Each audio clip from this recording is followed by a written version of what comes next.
Eu queria fazer uma pergunta para vocês. Como é que esse Bucaramanga é líder do grupo que tem Racing, que acabou de ser campeão da Sul-Americana, temporada passada contra o Cruzeiro, que tem o Colo-Colo, que é um time extremamente tradicional no futebol sul-americano, e o Fortaleza, que de certo modo é um time também que vem crescente e sempre faz boas campanhas ali, ou na Sul-Americana, ou na Libertadores, vai até onde dá, e assim, o time do Fortaleza, o elenco, é infinitamente melhor do que o Bucaramanga.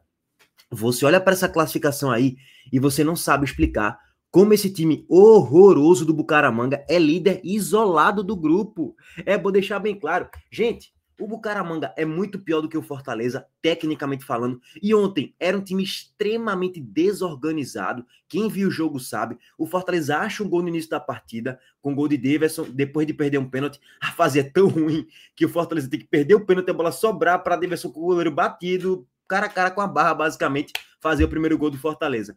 Aí o Fortaleza marca bem, consegue fazer jogadas em transição. No segundo tempo, perdeu 3, 4 chances claríssimas para matar o jogo. E aí, na única chegada praticamente do Bucaramanga no segundo tempo, é num pênalti infantil cometido por Mancuso. O jogador do Bucaramanga bate, a bola bate na travessão, pinga um pouquinho depois da linha, e aí a torcida do Fortaleza comemorou, né? Perdeu. 10 segundos depois, o VAR chama o juiz e pode apitar que foi gol. A bola ultrapassou a linha assim. A fase é tão ruim que até quando você comemora um pênalti perdido do adversário, você acha que perdeu, 10 segundos depois o VAR assinala gol, porque de fato foi gol legal do Bucaramanga. E o detalhe, o Bucaramanga quase virava. O Londonho, no último lance da partida praticamente, perde um gol sem goleiro, no cruzamento vindo da direita. Então assim, você pode olhar para a partida de dois prismas, né? O primeiro, mais óbvio, o Fortaleza perdeu 2 pontos. O jogo estava na mão. Só era o Fortaleza matar o jogo nos contragolpes. Agora tem um segundo ponto de vista. Tomou um empate e quase tomava virada. Um enredo um pouquinho semelhante do que foi Fortaleza e Mirassol. Mais ou menos o mesmo contexto. Estava vencendo até os 40 e lá do segundo tempo. Toma um empate e quase toma virada. Então tem até que agradecer, porque poderia ser muito pior. De novo. Bom, voltando aqui para a tabela de classificação. Gente, qual é o grande jogador do Bucaramanga? Quais são os grandes jogadores do Bucaramanga? Qual é a grande organização tática desse time? Ou pelo menos pegando o jogo de ontem. Não tem. O time é muito desorganizado. Pelo que eu vi ontem, tá? Ah, eu tô aí contra o Racing. Pois bem, eu tô até agora espantado como é que o Racing conseguiu perder para esse time horroroso do Bucaramanga, que é um debutante na competição. Nunca jogou a Libertadores na história. E é aqueles times de Série B e Série C. E o que eu falei ontem de Vitória e Cerro Largo, eu vou repetir hoje para Fortaleza e Bucaramanga. Se você bota o Bucaramanga para jogar a Série B, não acho que brigaria para não cair até as últimas rodadas, não. Mas eu afirmo com convicção, cara, eu não sei nem se subiria para a Série A, de tão ruim que é a equipe do Bucaramanga, pegando um ponto de vista de, pô, tá jogando na Libertadores.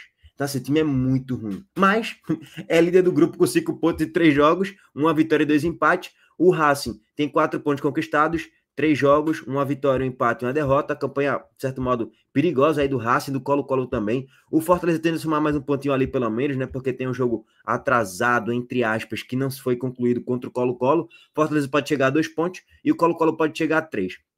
Ainda é um grupo muito em aberto. O Fortaleza vai ter no retorno, entre aspas, da Libertadores. O Bucaramanga no Castelão vai vencer a obrigação, pelo menos, porque, cara, se não ganhar do Bucaramanga no Castelão, se bem que o Fortaleza não ganha quase ninguém, né? Se a gente pegar o recorde dos últimos 6 jogos, o Fortaleza não venceu nenhum.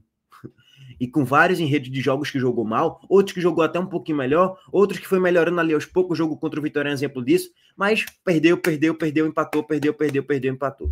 Fortaleza vem numa péssima fase, tá em crise, assim como o Sport. O jogo do próximo final de semana vai ser o duelo o duelo dos desesperados por vitórias, tá? O Sport e o Fortaleza, os dois estão em crise. Óbvio que a crise do Sport é muito mais acentuada do que a do Fortaleza por razões óbvias de tabela, né? Se eu olhar a tabela da Série A, o Sport é lanterna e o Fortaleza não. Fortaleza tem 4 pontos a mais do que o Sport, inclusive na tabela de classificação. Bom, e aí complementando tudo isso aqui, a gente analisando a tabela, o Fortaleza ele vai jogar, vamos excluir o jogo contra o Colo-Colo, né? Vai jogar contra o Colo-Colo no Castelão, o Bucaramanga no Castelão e o Racing fora. É um grupo ainda absolutamente em aberto, tudo pode acontecer. Tá quase que virando o grupo da morte, porque tá todo mundo, entre aspas, mal. Quem deveria estar melhor tá ruim, quem deveria estar péssimo tá bom, que é o caso do Bucaramanga. Então tá um grupo ainda muito maluco. Diria que talvez esse grupo aí é o grupo mais maluco da Libertadores, em que ninguém projetava o Bucaramanga na terceira rodada ser o líder. Pelo menos eu não projetava isso não, tá? O Fortaleza ser lanterna, também eu não projetava. Eu projetava o Fortaleza sendo terceiro ali, né? Por volta disso, pela bolinha ridícula que joga na maior parte do tempo. Então, assim, me surpreende, cara. Assim, esse grupo é muito maluco, tá muito em aberto. Como o Fortaleza tem 2 jogos no Castelão, o Fortaleza pode se classificar ainda. E vou até além. O Fortaleza ainda pode se classificar em primeiro com esse grupo horroroso. O grupo é muito fraco, gente. Para o Bucaramanga ser o líder, meu Deus do céu. Agora é o tal negócio, né? Tem que ver como é que vai ser a decisão na justiça. Se o Colo-Colo vai perder os 3 pontos, né? Se o Fortaleza vai ganhar os 3 pontos, ou se vai terminar empate, ou se vai jogar os últimos 20 minutos. Sei lá o que é que vai acontecer. Aí, dependendo do cenário, o cenário para o Fortaleza fica bem mais tranquilo, porque já pode chegar a 4 pontos aí, já encosta no Racing, e tendo 2 jogos em casa e um fora no retorno dessa Libertadores. Enfim, grupo muito em aberto ainda, tá? Vamos trazer aqui rapidamente a análise do jogo, tá, rapaziada? E os gols da partida também para vocês. Antes disso, o recado da Montenegro Cargas e Treinação mais uma vez. Até rimou de novo, né? Porra. A Montenegro Cargas é a palavra-chave para transportar sua mercadoria em 2025. Há mais de 10 anos, a Montenegro Cargas vem transportando compromisso para todo o Brasil. Com as modalidades de entregas fracionadas, expressas e dedicadas, vem oferecendo sempre o melhor serviço e detalhe, por um precinho justo. Além disso, a Montenegro Cargas é uma das poucas do Brasil a incluir prazo de entrega em proposta para vários trechos do contrato, garantindo confiança, eficiência e transparência em cada entrega. Essa é a Montenegro Cargas transportando compromisso. É carga, viu, pai? Vamos lá, rapaziada. O primeiro gol da partida marcado por Daverson, que ele perde um pênalti. E no rebote do pênalti perdido, ele deu a sorte da bola sobrar nos pés dele de novo, com o goleiro batido. Ele bate, faz Fortaleza 1-0 contra o Bucaramanga. Assim, primeiro tempo, de certo modo, que o Fortaleza... Não só o primeiro tempo. A partida inteira, basicamente, depois desse gol do Fortaleza, num belíssimo passe do Paul Fernandes em transição, né? Ele solta o passe para Daverson, Daverson entra na grande área, sofre o pênalti ali, de certo modo foi pênalti sim, do Inestrosa, que é um dos poucos jogadores decentes ali do meio para frente, tá? Que ele é até lateral esquerdo, mas é um jogador insinuante e tal, tem uma força física muito boa, que inclusive o time do Bucaramanga é um time muito físico, né? Pouco técnico, mas muito físico. Então, assim, o pênalti foi bem marcado assim, em cima de Daverson, inclusive assinalado pelo VAR, né? O VAR chama o árbitro para o árbitro ir na cabine e dar o pênalti. Que, de fato, inicialmente não parecia ter sido pênalti, não. Eu até pensei que Daverson estava simulando, mas depois tem sim um choque, ele sofre contato foi dentro da grande área, faltou, pênalti, não tem muito para onde correr.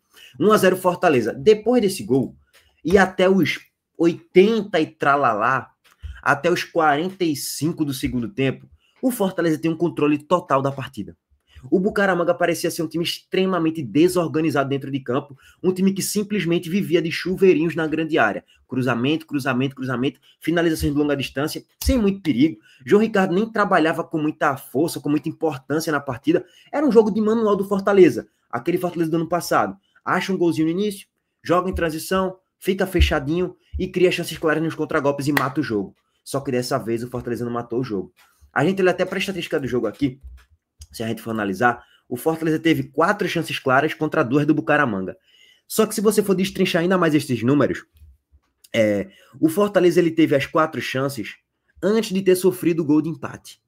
E o Bucaramanga, antes do gol de empate, não tinha criado nenhuma chance clara de gol. 0. João Ricardo praticamente, entre aspas, era quase que um mero espectador. Apesar do Bucaramanga ter mais finalizações, apesar do Bucaramanga ter bem mais a posse de bola, não criava nada. O Fortaleza marcava muito bem a equipe do Bucaramanga, que, como eu tô falando aqui para vocês, um time extremamente desorganizado. Você viu o Bucaramanga aí para cima, parecia um time de índios atacando.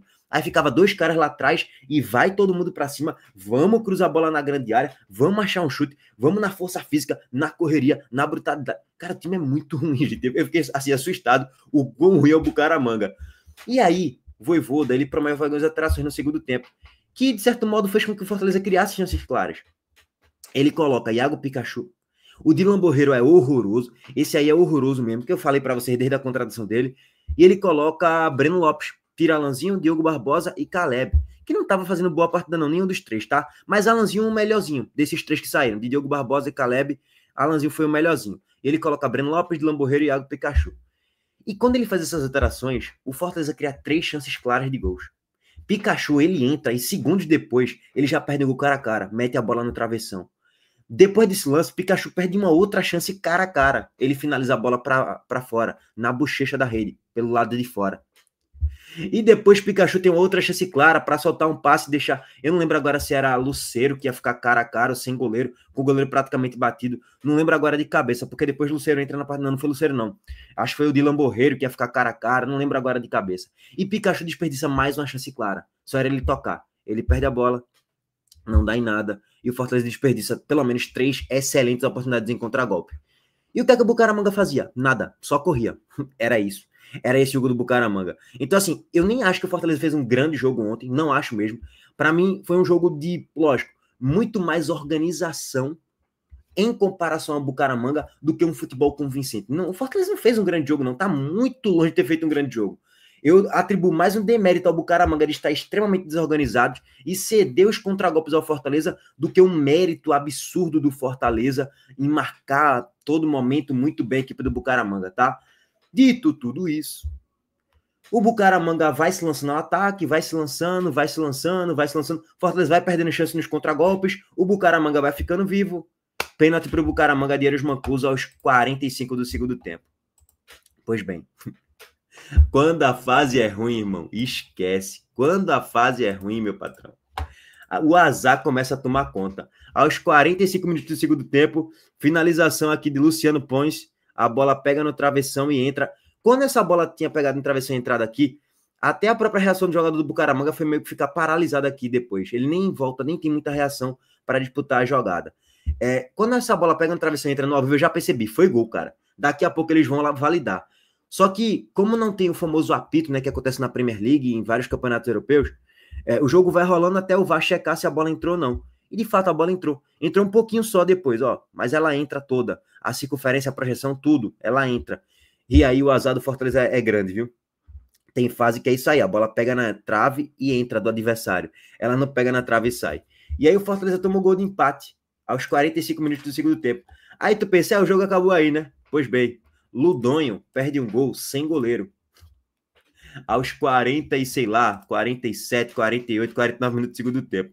Olha essa jogada aqui pela direita, cruzamento na grande área, e assim, sabe por que Ludonho perdeu esse gol? Além dele ser ruim, que ele é horroroso como jogador de futebol, a bola quica, cara, e pega na canela dele, pega meio que no tornozelo. Se a bola não quicasse, era gol, cara, muito provavelmente. Beleza que Tinga teve a bola, pum, quicou. Ele pega um pouquinho embaixo na bola e a bola sobe. É difícil, quem joga a bola sabe, cara. Só que Tinga atrapalhou. Se o Ludonho finaliza essa bola rasteira forte no gol, talvez Tinga até salvasse essa bola aí. Enfim, no final das contas, um empate amargo com gosto de derrota, mas poderia ser até pior, poderia ser a derrota mesmo, tá? Bom, agora Sport Ilha do Retiro, aqui na ilha, aqui em Recife. Sport em crise, Fortaleza também em crise. Fortaleza tem um elenco melhor do que o Sport, mas pelo que joga, cara, pense no jogo com a carinha do empate, tá? É esse Sport Fortaleza. 2 times em crise, o empate é o mais óbvio aí nesse momento da temporada. Mas enfim, aguardar o que vai acontecer no jogo, isso é um papo para depois. Tamo junto, rapaziada. Deixa o like aqui no vídeo, se inscreva no canal e ativem o sininho de notificações também. Valeu, gente.